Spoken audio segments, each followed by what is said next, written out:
The Nexus is gone, but the danger still exists. If we are to restore the damage to the time flow, we must send a new mission.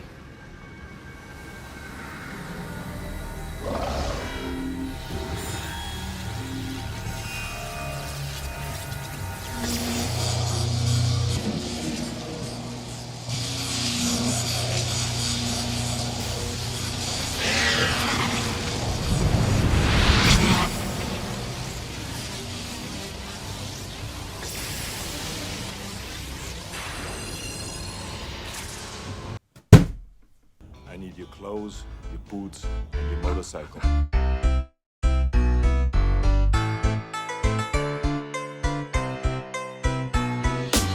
I don't know about all of y'all, but this is my first taste of the Legacy United box art. Like I say, Legacy's been killing it on the box art in general. This is some tasty packaging. Alright, let's do this thing. Well, here he is.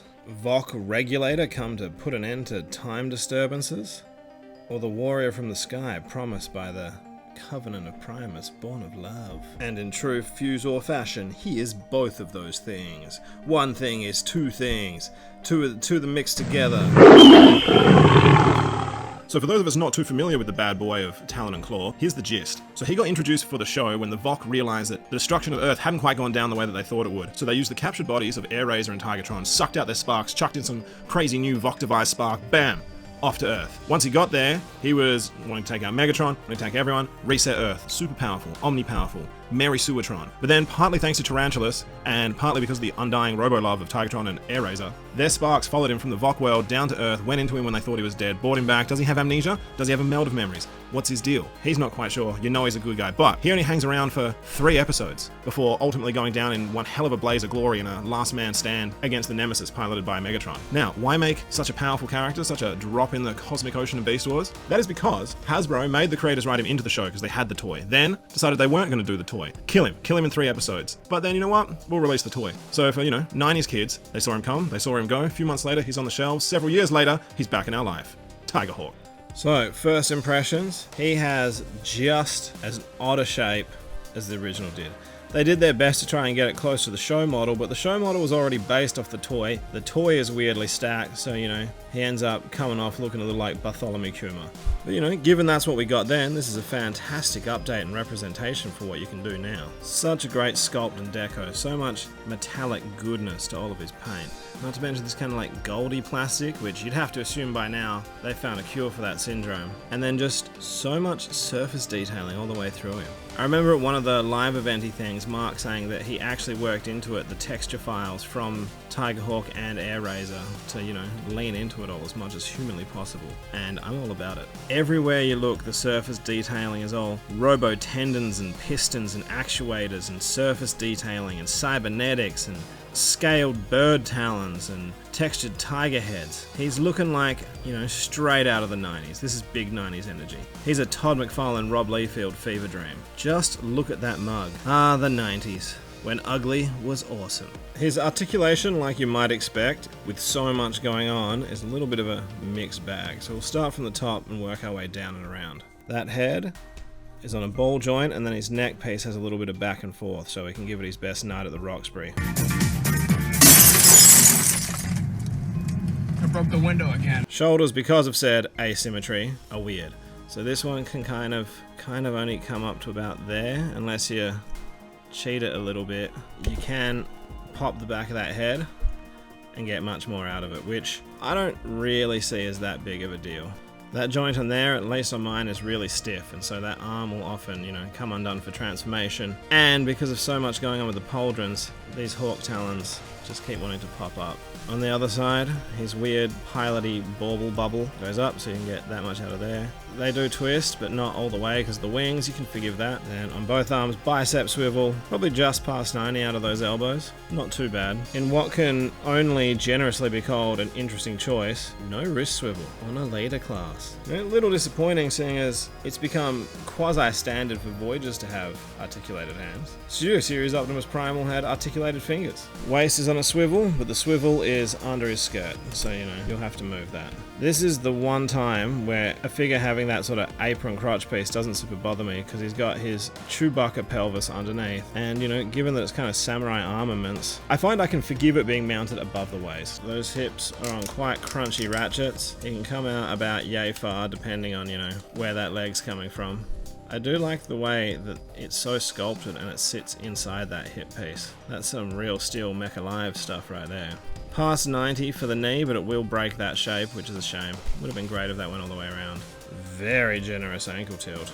Then lastly, if we have a look at the wing, they can go in and out that way. They've got a second joint there that's got a lot of movement to it, and then these can rock around all the way. Around the world, one-way ticket. I mean, look at that. That's the kind of wingspan that'll make Buzz Lightyear jealous. So, you know, all in all, his articulation can be a bit awkward and maybe a little under-realized, but it does have all the points that you'd expect to find on a later-class Transformer, except those hands. His accessories, much like any living weapon worth their salt, are all seamlessly integrated within his person. So you've got this wrist-mounted gun here that can come off and go on either wrist if you want it to, the barrels of which are blast effect compatible.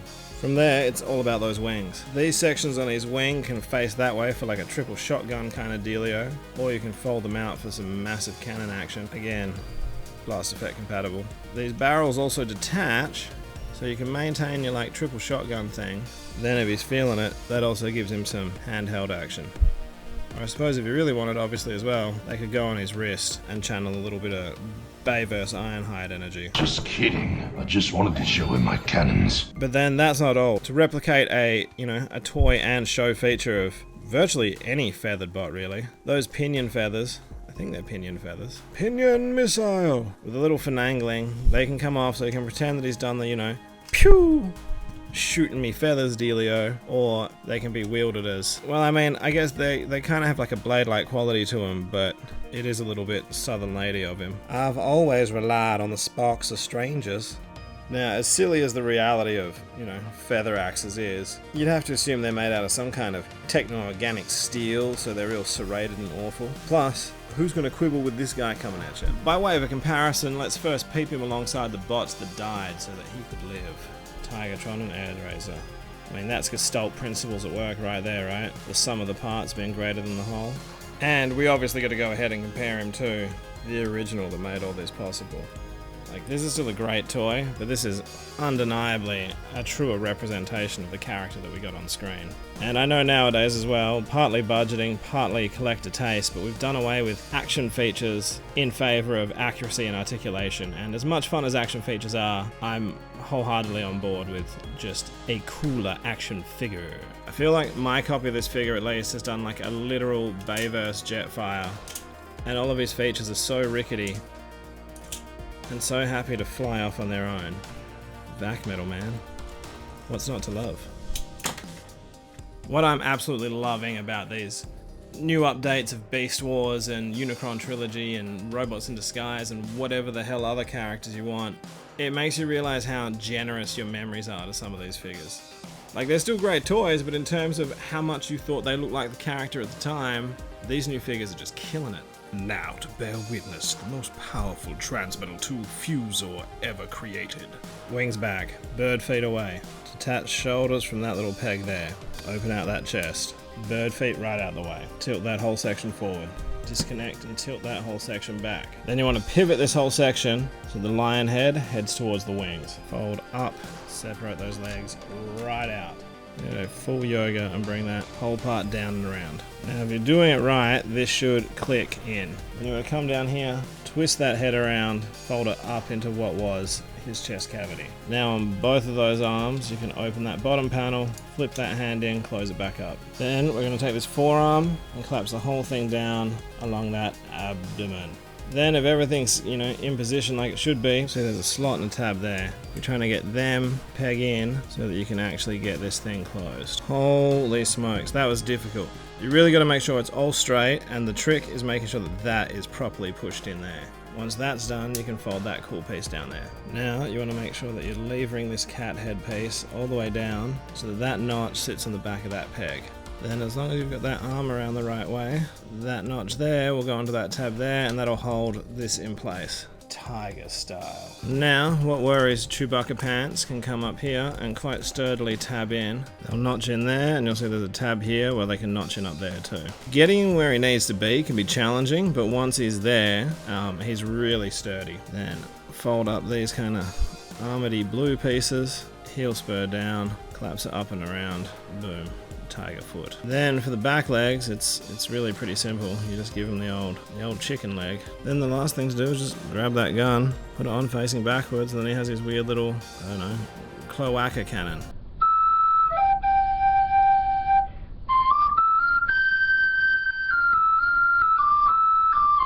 God, the way they've done his head, how Super Sentai does that look? In terms of articulation, you can do that on his head. Otherwise, there's not really any motion there because of, you know, the amount that it has to do. I mean, that profile is undeniably front heavy, but he always kind of was to an extent. You're never going to have a figure do this much and nail all of its proportions. You're just not. And, you know, for me, it leans into all the over-the-top extreme X Games action of the 90s. Scaled it, jumped it, skied it, surfed it. Live life to the max. New Pepsi Max. In terms of articulation, all that same wing action is there. The legs don't work as well as legs as they did before because you can only get the claw up so far. So you really do need to keep those arms bent if you're going to have any kind of, you know, landing position. There is a little bit of swivel to be had on those claws, but I don't really know what you're going to do with it. These back legs, lots of joints, no swivels or pivots, so they're kind of, you know, back and forwarding, but that's about it. But really, in terms of a beast mode, he's landing places and destroying everything. That's what he looks like he's going to do, that's what I want him to do, that's what he's doing, done. And by way of a beastly comparison, let's have a look at his main rival here.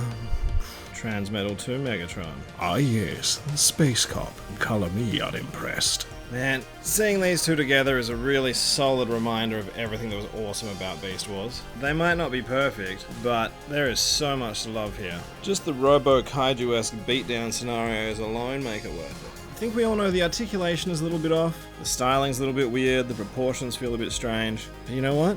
That's who TigerHawk is, gosh darn it. That's what he's all about. Maximum hideous 90s action. And let's be real, at this stage if you're locking into a Beast Wars collection, there's no way you're not picking this guy up. And if you're not a huge Beast Wars fan, he is just a really satisfying figure to fly around and pose out if you can be bothered getting through that transformation. So that's pretty much a wrap on my Falconer duties. Thank you so much for watching. If you had a good time, you know, do the likey likes, the clickety clicks. And I want to know, have you got him? Are you going to get him? How are we feeling? Hit me up in the comments below and let's get nerdy with it. And so yeah, that's a wrap on this never-ending story.